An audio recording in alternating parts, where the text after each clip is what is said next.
Yo, what up, YouTube? Y'all know what it is. Y'all know who it is. Charger Conversations. With your mans and them. Your uncle, Hostile Takeover. Today ain't a good day, y'all. I ain't even gonna front. Today fucking sucks. I'm on my way home to start packing because I have a flight tomorrow. I'm flying literally all the way across the country to bury my best friend. Not a good day at all.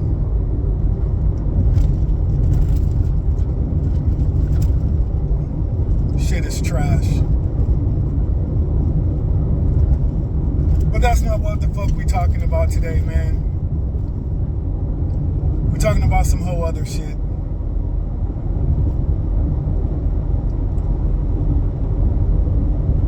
We're talking about when the dating options reset and flip. Now, I talked about this a little bit in my dating prime versus sexual prime video, but let's dive a little deeper, man. So I'm married. I told you this is my second marriage. No shame. I ain't got nothing to hide, man. But a big part of the reason that I'm divorced is because my ex-wife thought she had better options. And that's a fact. She didn't explicitly say it, but she did. So,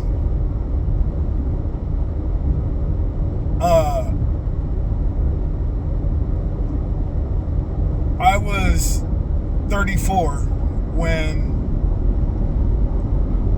I got divorced.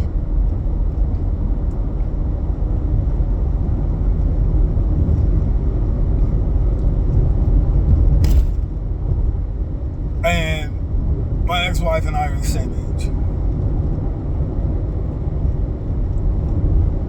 She's still single.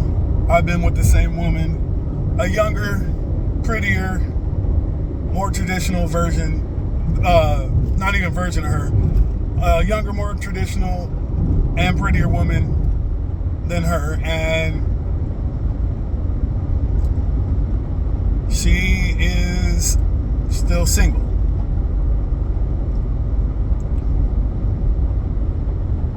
So I'm talking to my son the other day, and she tells me she's dating a motherfucker in prison. Oh God, I could not stop laughing. Now let's get something clear.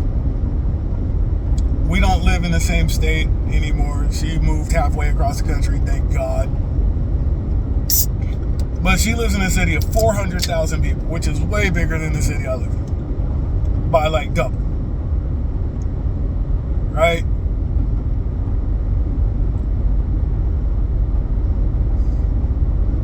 So in a city of 400,000 people, her only option is prison. Why? She's a post-war modern woman who still thinks she's the fucking prize. Well, at least she used to. And in her mid-30s, she thought she was the fucking prize. Here's the thing.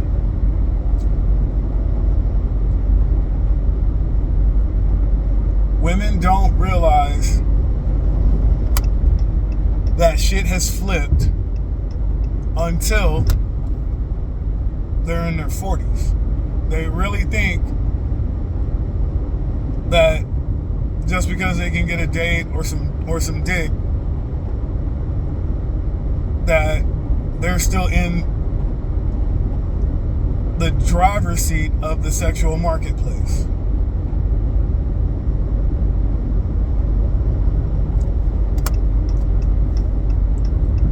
That shit is true for women in their 20s.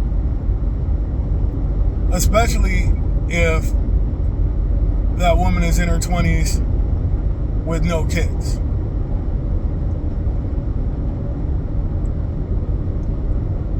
I told you, they hit the wall early 30s. They just don't realize it. Men don't hit the wall till after 50 at least. So, whether they realize it or not, and most of them don't, they've run headfirst into the wall, and they're no longer in the driver's seat of the sexual marketplace.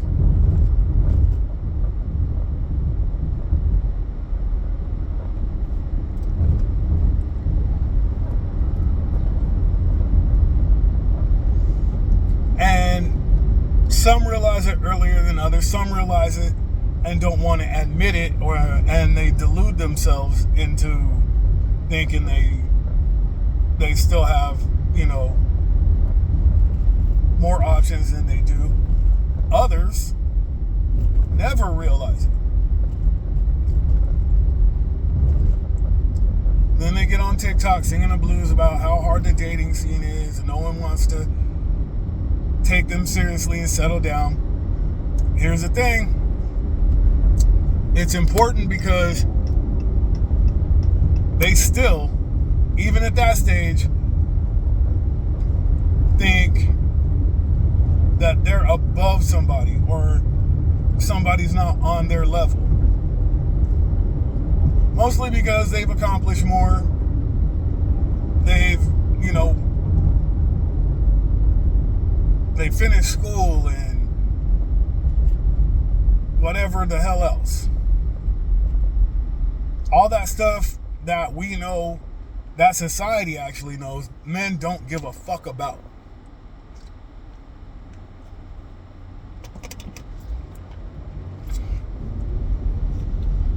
They run down their dating resume and it sounds like a man's.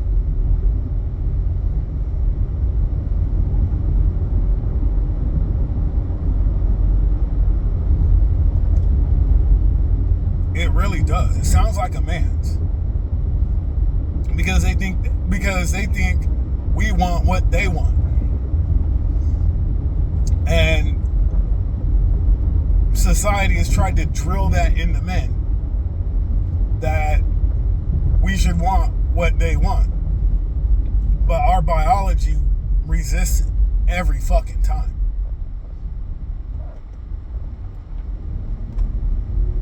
Some men who claim to be liberal or progressive, whatever you want to call it, say that they've gotten past their biology. No, the fuck they haven't.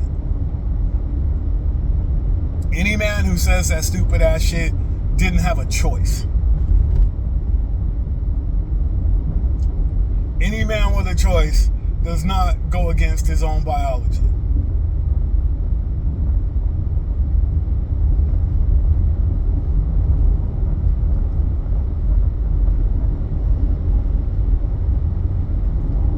Just like women don't really go against hypergamy if they have a choice. Any woman who has the choice of being hypergamous or not will be fucking hypergamous. It's when that choice disappears that, oh, I just want a good man and blah, blah, blah. And some never even get that choice.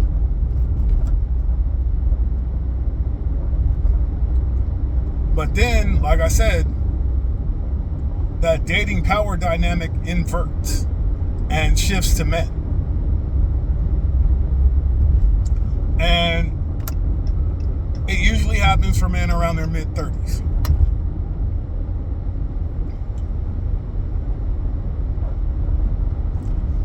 Ask any moderately successful, decent-looking guy in his mid-30s who is not married what his dating options are like compared to his 20s, and he will tell you they have exponentially improved.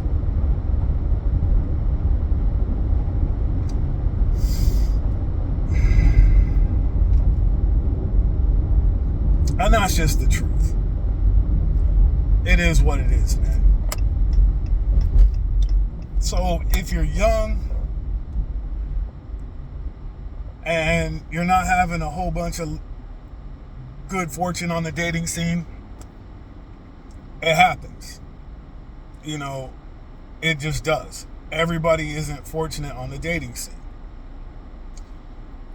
But that lets you know that there's just shit you need to improve. You need to improve, you know, whether it's your fitness, your financial situation, you know, your career stability, whatever it is. That just gives you time to improve that. And I promise you, when you hit 30 and you've worked on all that, your dating prospects will improve. How much depends on what type of women are available on the market and how much you've improved. But if you work on the things that you know you're supposed to work on, your dating prospects will improve.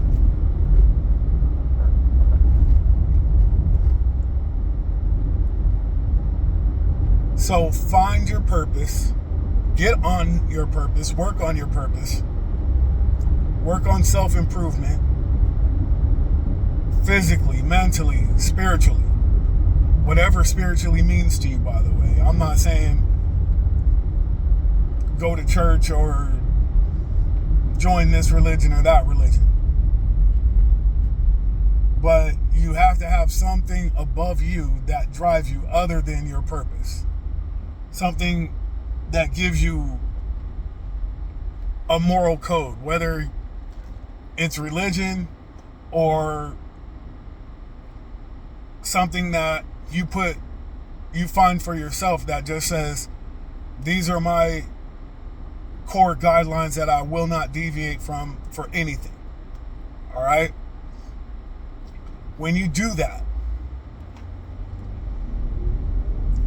that alone will make you more attractive. But you also will be too busy for bullshit women, which will make you more attractive.